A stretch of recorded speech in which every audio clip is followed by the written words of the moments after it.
laba sano iyo zaa'id baan waxaan wataa qorigaas aad u jeedaan iyo booshkiisa nimanka khawaarijta oo diinta islaamka ku soo duulay baan waxa weeye kutubkii aan akhri jiray iyo dugsigii aan dhigi jiray labadaas ayaan iskaga xiray maxaana u xiray inaysa diinta islaamka aysa ka inaysa waxa weeye beenta ay sheegayaan inaysan nala soo gelin ficilka xun ay wadaan inaysan nala soo gelin inay diinta ka been sheegayaan inaan ku raali noqon maxaa yeelay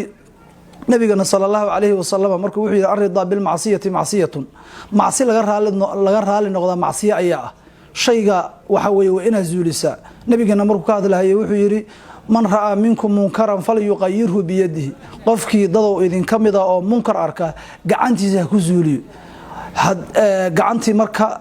زولتان كيدي أيان وحوي عن قرقاس أقاطي إلهي سبحانه وتعالى maantana waxaan maraynaa halgankaasna magaalada wasiileed baan ka bilownay maantana waxaan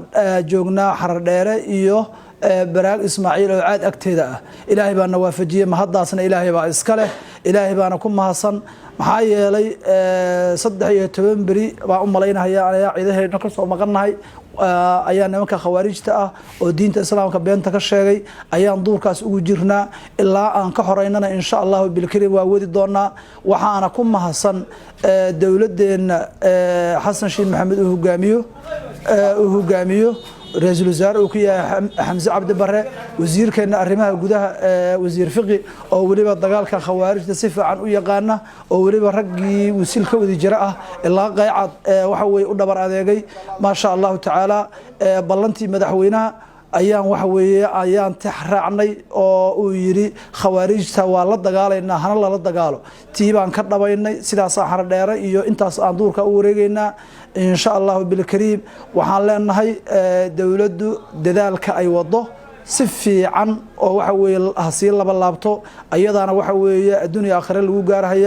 محايا لقفك الدون مسؤولية هي نبي النبي صلى الله عليه وسلم كلكم راع وكلكم مسؤول عن رعيته وحوي راعباتين ضدو وحا رعيدي قفك راعيها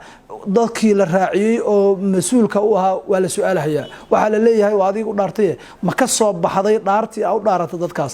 marka waxaan leenahay madaxweynaheena sharafta badan ra'iisul wasaaraha wasiirka arrimaha gudaha iyo in Allah intii shaqaysaba dhammaan waxaan leenahay mas'uuliyadiina si fiican uga soo baxa oo Ilaahay subhanahu wa ta'ala dhaartii aad dhaarateena waxaan bilowgeedii waan aragnay Xasan Sheikhow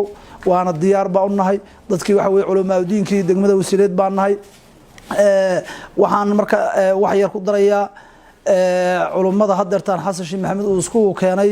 magaalada Muqdisho waxa weeye waa ka hambalyeynayna dadkana waxa la rabaa nimanka dadka aqoonta u leh oo waxa weeye la baashiray ama waxa weeye qowl kula baashiray ama ficil kula baashiray in waxa weeye madaxweynuhu wax ka su'aalana waa la rabaa hadii ilaahayna annaku culumadu diyaar baa u nahay waliba gudiga anu waxaan kamid ahay difaaca degmada wasiil dadkii kamid ahaa dad mas'uuliyiin oo gudoomiyana